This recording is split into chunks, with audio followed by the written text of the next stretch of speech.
Like, I'm part of a group that kind of trashes Aunt Frank's house every year. You know what? No, that's it. I'm not doing any more of your crap, Meg. Well, I'm off to buy imaginary groceries.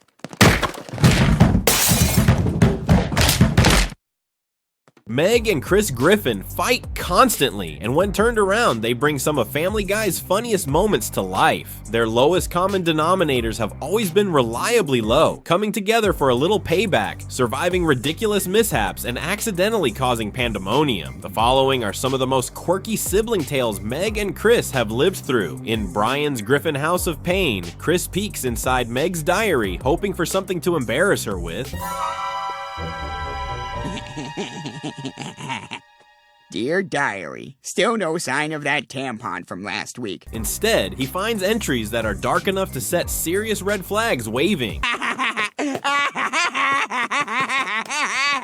What begins as naughty pranks escalates into an all-out brawl. In the fracas, Stewie becomes entangled in the uproar, and it leads to him being tossed down the stairs by accident. Do you think he's okay? I don't know. The fall gives him a savage head injury, concussed, vomiting, obviously in a world of hurt. In a panic, Peter calculates his path forward and lands on the worst course of action. And I wanted to take him to the hospital, but Chris wouldn't let me. Good, Chris. I've taught you well. You got the right instincts. Drop Stewie down the stairs again and make it look like he fell. It's a twisted form of reasoning. When you were babies, I used to knock you kids out every month or so. Sometimes by accident, sometimes when the Patriots lost. You just gotta cover it up and eventually it all works out. When that does not solve anything, Peter's solution, naturally, is to pass Stewie off to another, force him off on someone else, as the case may be. It's a vintage Griffin move.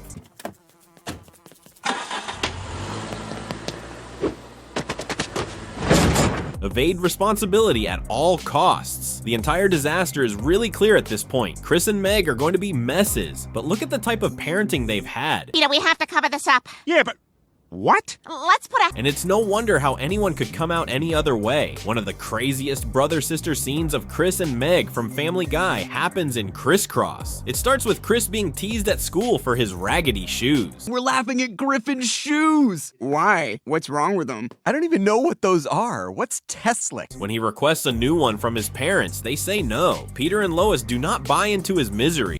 Mom, Dad, I need to get new sneakers. What? I just bought you new sneakers. I know, but I need cooler ones. Peter even jokes that he didn't have sneakers while growing up. He only had stale hamburger buns to wear on his feet. When I was your age, I didn't even have sneakers. We wore stale hamburger buns. Growing frustrated, Chris steals money from Lois's purse to purchase new shoes. That's it. I'm getting those sneakers. After all, shoes make the man. Meg catches him and uses it to blackmail him. Oh. Busted. She threatens to report him to their parents unless he does what she says.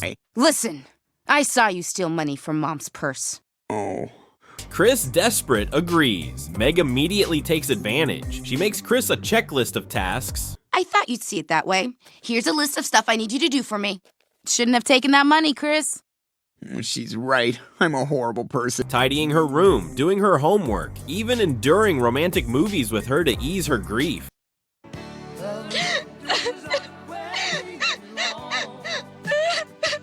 Her demands quickly escalate. At one point, she decides she wants to wear contact lenses, but she's squeamish about getting them into her eyes on her own, and so she makes Chris do it. Don't worry about it, just put the lens in. But where do I put it? The pupil's gone. Your eye just looks like a ping pong ball. Things get intense, and Chris accidentally pokes her eye. Chris does the things that Meg ordered him to do, and yet Meg won't allow him to move on.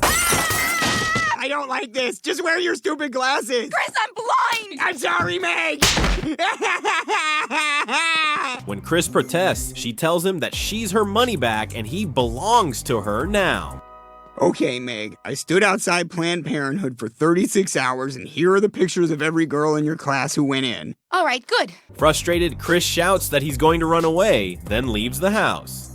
I'm gonna run away and no one will ever see me again! Good, go! And who's even gonna miss you? You're just a little thief! He shows up on Herbert's doorstep and begs to live with him.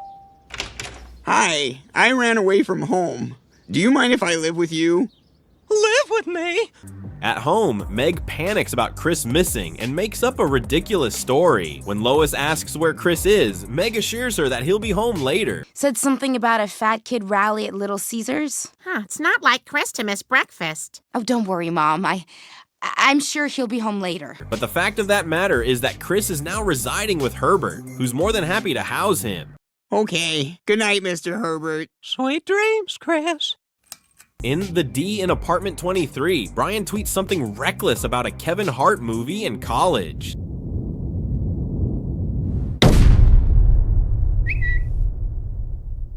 The internet strikes immediately, and a new meme sparks, directed at Brian, but also at the entire Griffin family. Hey, are you at Dog Backwards from Twitter? I am. Are you a fan?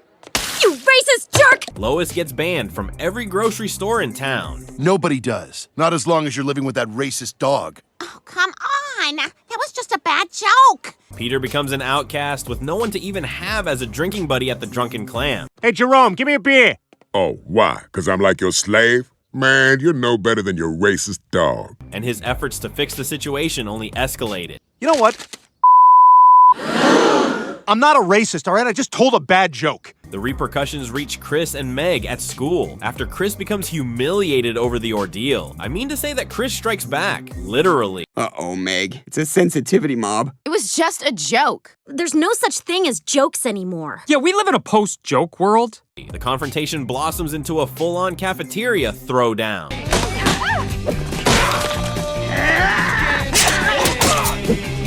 Chris and Meg not only fight back, they lay waste to the joint, leaving losers bloodied and the lunchroom in tatters.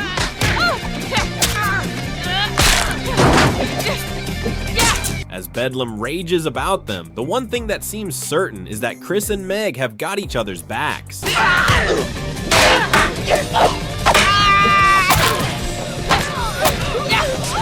Brought up in a dysfunctional household dominated by snap decisions, they have found ways to survive together, and pushed, they fight back, much harder than anyone anticipated. It was a joke. In Saturated Fat Guy, Chris goes out and does the right thing by protecting his sister Meg from getting injured during a roller derby game. It opens in a roller skating rink where Meg is at Ruth's birthday. Thanks for coming to my birthday party, you guys. And Esther, I'm so sorry you ripped your perineum doing the hokey pokey. That's okay. I got free curly fries. It's not that Ruth is exactly a memorable character, but the spotlight immediately shifts to Meg when a roller derby coach approaches her.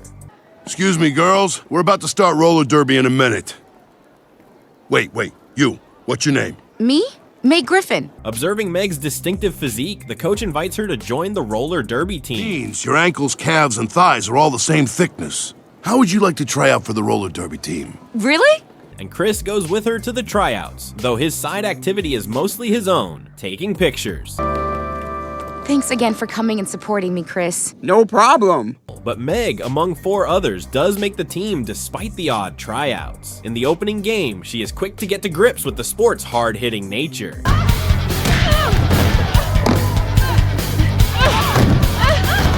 Nice move, Griffin. There's horsepower, elbows, and general mayhem, but Meg dives in, finding joy in the competition.